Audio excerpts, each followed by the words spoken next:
어떻게든 이태원 참사의 책임을 모면해보려고 정부 인사들과 지자체장들이 만들어낸 말이 주체가 없는 행사라 미처 대비를 못했다는 거죠.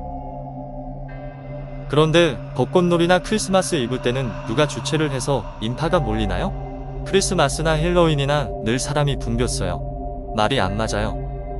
더욱이 이태원은 헬로윈뿐 아니라 크리스마스 이브 때도 서울에서 가장 붐비는 핫플레이스죠. 저녁 6시부터 사람들이 붐비고 10시경부터 사람들이 선체로 죽어가고 있을 때도 경찰관은 없었어요.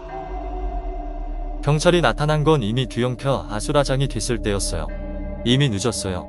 심폐소생으로 살린 사람은 불과 몇 명 안 돼요.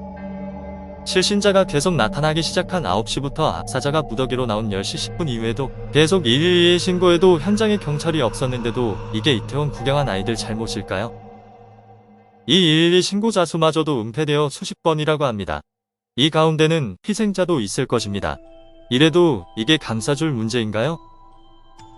그 난리가 났는데 현장에 경찰이 한 명도 없었어요. 경찰청장은 사고가 난 뒤 2시간 후에 첫 보고를 받았어요. 놀랍지 않나요?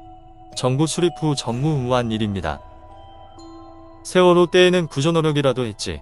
이번엔 경찰과 소방관이 현장에 너무 늦게 도착해서 상황이 끝난 뒤였어요. 사실이 드러나자 4일 만에 국무총리, 행정안전부 장관, 서울시장이 악어의 눈물로 사과하기 시작했고요. 한덕수 총리는 외신 기자회견에서 농담해가며 웃기까지 해서 세계의 조롱거리가 됐죠. 정말 한 사람도 정상이 없어요.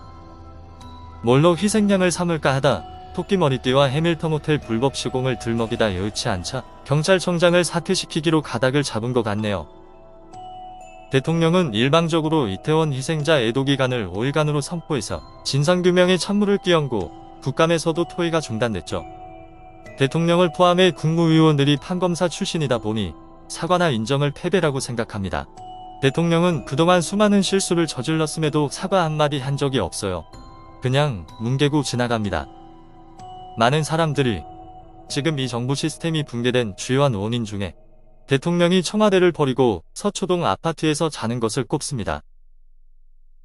청와대는 대통령이 업무와 주거와 모든 시설들이 집합되어 언제든 보고도 받고 회의가 가능합니다.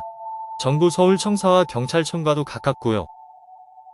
대통령은 모든 사고를 검찰 중심으로 해서 그런지 모르지만 서초동을 고수하네요.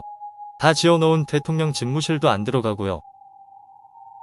대통령 부부의 이동에 따라 여러 부서의 연쇄 이전으로 청와대에 있었으면 이론도 안 썼을 텐데 피 같은 국민 혈세를 마구 낭비해도 좋다는 국민들이 있으니 미래가 캄캄하죠. 곧 있으면 세상을 하직할 세력들이 창창한 대한민국 발전에 걸림돌이 되고 사립 판별을 정확히 못하고 있으니 미래가 암울합니다. 박근혜 전 대통령을 구속시킨 윤석열이 혁혁한 공로로 검찰총장에 임명되고 박근혜 전 대통령의 열렬한 추종자였던 태극 기세력들이 현 대통령의 콘크리트 지지층이라는 너무 뒤죽박죽 아닌가요? 이 정도로 이들은 판별력이 없어요.